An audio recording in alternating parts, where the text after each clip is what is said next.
ओम गंगाधरं गुरुविष्णु कृष्णेश्वरी प्रिय त्रिभुवन योग नाड़िवंदस्तमा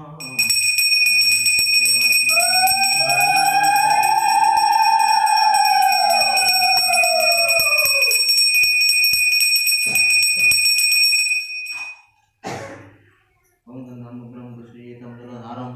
दत्तां पुरुषनत्र पुदसं परमपुरुषं जारं देवं पुराणपुरस्पुरपुरपुरपुरपश्यामि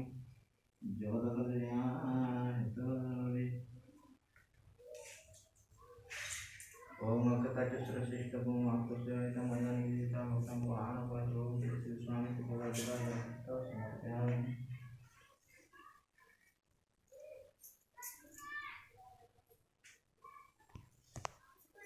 ओम शिष्यते रत्नवतना आरात्रे पाचनकाले रूपमेतने खान सर्वरूपमेतन अल्लदिने सुगंधिने मालादिने उरमयान्तान पुष्पाणि महानपरिमोहं पुष्पामि स्तोत्रकाले पुष्पं समर्पयामि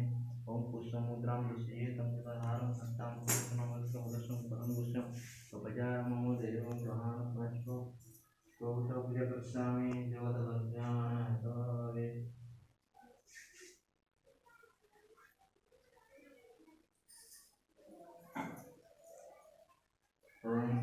हरी बोलो।